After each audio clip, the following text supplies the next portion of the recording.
Hello, जय हिंद प्यारे साथियों, नमस्ते। अगर आपकी दिलचस्पी ग्राउंड लेवल पे जॉब करने का है, कहने का मतलब है कि गांव और पंचायत की समस्या सरकार तक पहुंचाना चाहते हैं, तो ये जॉब आप सभी के लिए है। दोस्तों, हम बात कर रहे हैं बिहार जीविका भर्ती, जो कि अलग अलग 7 प्रकार की पोस्ट निकाली है, जिसमें से एक पोस्ट एरिया कोऑर्डिनेटर का है। आइए इस वीडियो में हम लोग एरिया कोऑर्डिनेटर का बारे में बात करते हैं कि इसकी जॉब प्रोफाइल कैसे है और कितना तनख्वाह यानी कि सैलरी मिलता है और इसकी कार्य क्या क्या है। तो आप लोग वीडियो में अंत तक बने रहिएगा। अगर आप इस चैनल पे नए हैं तो आप इस चैनल को सब्सक्राइब कर लीजिएगा। आइए हम लोग बात करते हैं जो जीविका भर्ती, जो कि आपको 374 पोस्ट एरिया कोऑर्डिनेटर के दिया हुआ था। इसमें से पद, पैसा, काम, प्रमोशन और नौकरी, ये सारी बातें हम लोग इस वीडियो में जानेंगे।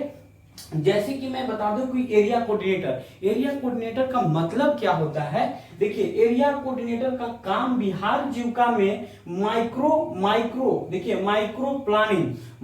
प्लानिंग का मतलब क्या होता है ना, छोटे छोटे कार्य, जो भी अगर पंचायत लेवल में जो छोटे छोटे कार्य होती है। जैसे कि मैं बता दूं कि आपको, देखिए यहाँ पे फोटो लगा देंगे। अब देखिए, जीविका कोऑर्डिनेटर का काम है, सारा स्टाफ भी ये लोग खड़ा है और जो भी समस्या होती है पंचायत का, वो आपको कार्य करने के लिए मिलेगा। जैसे कि बता दें कि आप लोग गांव में देखे होंगे, महिला का जो एक समूह बनता है, जैसे कुछ पैसा वैसा के भी 10-20 रुपए जो समूह बनता है ना, वो आपको कार्य करना है। और ब्लॉक प्रोजेक्ट एक ऊपरे पोस्ट है, उसको नीचे ब्लॉक प्रोजेक्ट जो है वो आदेश आपको जारी करेंगे कि आपको ये काम करना है। तो आपके कहने का मतलब है कि माइक्रो यानी छोटे छोटे, जैसे बैंक, सामुदायिक संस्थानों का निर्माण और कई गांव पंचायतों में चल रहे प्रोजेक्ट और टीम का संरचना और क्या मैनेजरिंग करना। ठीक है ना।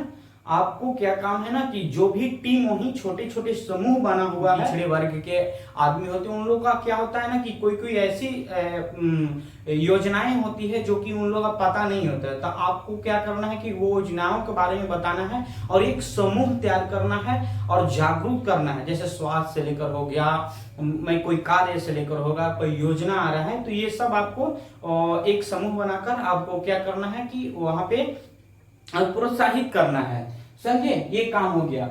समझिए कि एरिया कोऑर्डिनेटर का मतलब आप उस एरिया का जितना भी कार्य काज है उसका आप देखभाल करने वाले, जैसे कि एक राजा बोला जाता है एक एरिया का, आप वैसे रहिएगा। समझे। जैसे कहने का मतलब है गांव स्तर पर प्रोजेक्ट की लागू और मैनेजरिंग करना, जो मेजरमेंट करना, जो भी अगर वहां का टीम काम कर रहा है उसका देखभाल करना, टीम को साथ बैठकर मतलब कई प्रोजेक्ट पर काम करना, है ना। जैसे कि एस एच जी का मतलब क्या होता है कि स्वयं सहायक, यानी कि क्या आपको बता दें कि इसमें से काम क्या होते हैं, महिला समूहों को बैंक लोन नहीं होता है, बैंक लोन से, जैसे आप लोग गांव में देखे होंगे, ये बैंक लोन से लिया जाता है। जैसे कि एक समूह बनाकर बैंक से लोन लेना, बैंक से कनेक्ट करना, है ना।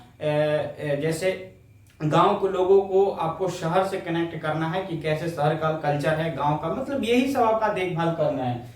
समझे। बाकी जैसे कि बात करते हैं डेटा और रिपोर्ट तैयार करना, डेटा और रिपोर्ट तैयार करके आपको ऊपर भेजना है। जो भी अगर गांव की समस्या होता है वो आपको डेटा कलेक्ट करके आपको ब्लॉक प्रोजेक्ट के पास आपको सबमिट करना है। ठीक है, वहां से आपकी सरकार तक जाएगी। ये बात हो गया। फिर क्षेत्र में सभी गांवों से रिपोर्ट और डाटा एकत्रित करना, मतलब जितना भी क्षेत्र में जो काम होती है उसको डाटा को क्या करना है, कलेक्ट करना है। कलेक्ट करके आपको रिपोर्ट करना है। समझ गए। ब्लॉक प्रोजेक्ट के नीचे काम करना है। ब्लॉक जो प्रोजेक्ट जो 73 पोस्ट दिया गया है उसके नीचे काम करना है। हाँ, इसका प्रमोशन भी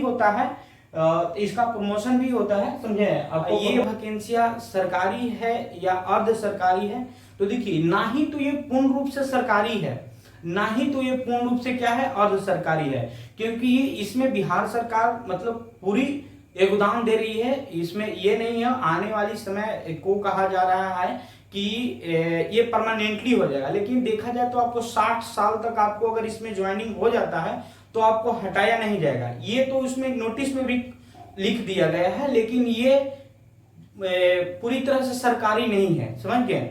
पिछला भी जो वैकेंसी 2019 में थी वो भी पूरी तरह से सरकारी नहीं है, वो भी अर्ध सरकारी है, ये भी अर्ध सरकारी है।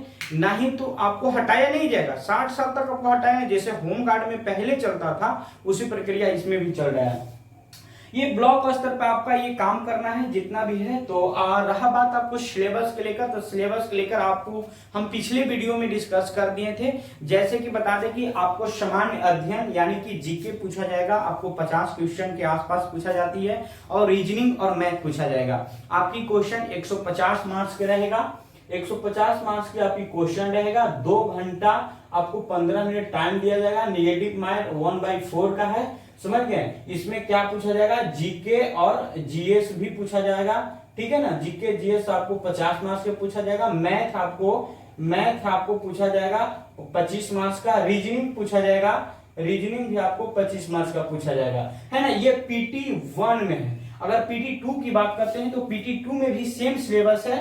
मेंस की बात करते हैं, मेंस की, PT2 नहीं, मेंस की बात करते हैं तो सेम सिलेबस है। मैंने जीके भी इसमें पूछा जाएगा, है ना, मैथ भी पूछा जाएगा, ये सेम है। उसमें एक्स्ट्रा क्या होता है, हिंदी एक्स्ट्रा हो जाता है, समझ गए। हिंदी एक्स्ट्रा हो जाता है जो कि 100 क्वेश्चन होता है। एक क्वेश्चन 4 मार्क्स का रहता है। ये केवल क्वालिफाई करना है, बस 30% इसमें लाना है, केवल क्वालिफाई हिंदी में रहना है, हिंदी में करना है। ये बाकी आपका सिलेबस हो गया। ऐसे में पीछे पूरा आप लोग पढ़ लीजिए, एक बार पढ़ लीजिएगा। मैंने ऐसे शॉर्ट में पूरा बता दिया, लेकिन मैंने यहाँ पे लिखा है सब चीज को एक तरह से, मतलब जो नोटिस है वो नोटिस पे पूरा कलेक्ट करके हम ये बोर्ड पे छाप दिए हैं, ठीक है।